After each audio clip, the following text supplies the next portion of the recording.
Assalamualaikum warahmatullahi wabarakatuh. Perkenalkan, nama saya Rina Ningsih, mahasiswi dari Sekolah Tinggi Budi Pertiwi yang ada di Karawang.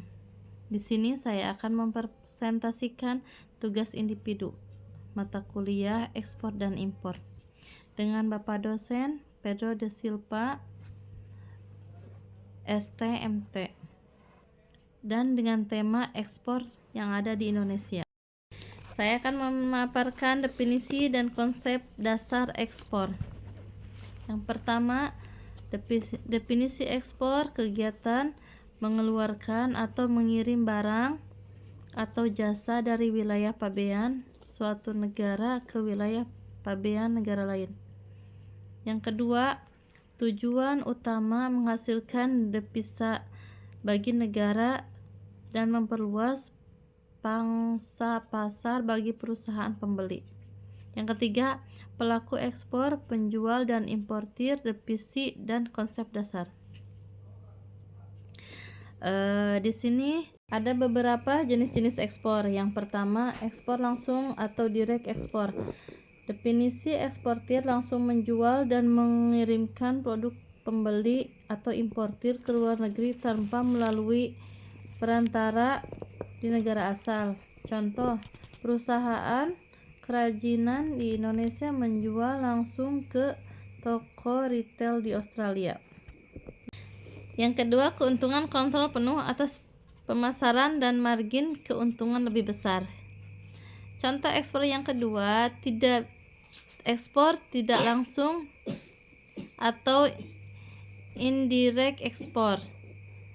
Definisinya adalah eksportir menjual produk kepada perantara seperti trading house atau agent di dalam negeri, dan perantara itulah yang kemudian mengekspornya.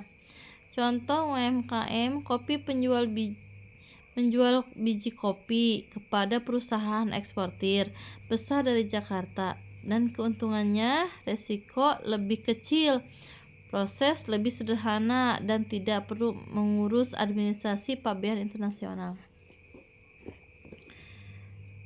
Tahapan-tahapan melalui ekspor. Yang pertama adalah kesiapan produksi atau produk readiness. Pastikan kualitas kemasan dan label produk sesuai dengan reguler dan permintaan pasar negara tujuan. Yang ketiga, lengkapi sertifikasi yang diperlukan, misalnya halal, BPOM, standar Eropa atau Amerika Serikat. Tahapan yang kedua, melalui legalitas dan administrasi, memiliki badan usaha atau PT atau CP dan angka mengenal ekspor AP.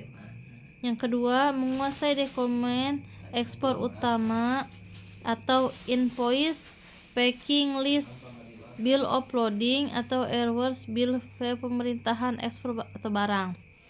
Yang ketiga, penentuan harga dan risiko.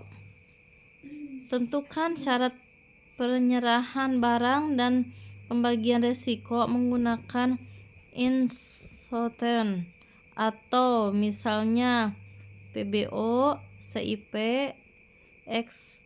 expire. Pilih metode pembayaran, misalnya L atau C. Logistik dan pengiriman, pilihan mode transportasi yang tepat. Bekerja sama dan forward. Manfaat ekspor sendiri di Indonesia. Nomor 1, meningkatkan pendapatan pasar domestik terbatas. Pasar global menawarkan skala penjual yang jauh lebih besar. Nomor 2, definisi risiko tidak tergantung pada kondisi ekonomi suatu negara atau pasar lokal. Yang ketiga, keuntungan kompetitif. Produk dituntut memiliki kualitas tinggi dan memenuhi standar internasional yang secara tidak langsung meningkatkan daya saing perusahaan. Yang keempat, penciptaan lapangan kerja, meningkatkan volume produksi atau ekspor mendorong penyerapan tenaga kerja.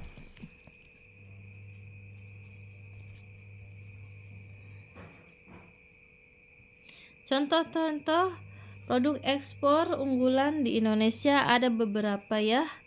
Yang pertama, kelapa sawit. Negara tujuan utama mengirim kepada Indonesia, India, Tiongkok, Pakistan. Catatan, komoditas pertanian terbesar sangat sensitif terhadap regulasi global. Yang kedua, kopi atau biji olahan. Negara tujuan utama Amerika Serikat, Eropa, Jepang. Pencatatannya, kopi spesialis Indonesia yang disebut Gayo, Mandaling, Taroja sangat diminati di pasar internasional. Ketiga, tekstil dan pakaian jadi. Negara tujuan utama Amerika Serikat dan Uni Emirat Arab. Catatan industri padat kaya yang memerlukan pemenuhan standar fair trade. Nomor 4, perhiasan dan emas. Tujuan negara ke Swiss, Singapura, dan Hong Kong. Dengan catatan produk bernilai tinggi membutuhkan keamanan dan asuransi pengiriman yang ketat. Yang kelima, furnitur, royal, dan kayu. Negara tujuan utama adalah Eropa dan Australia.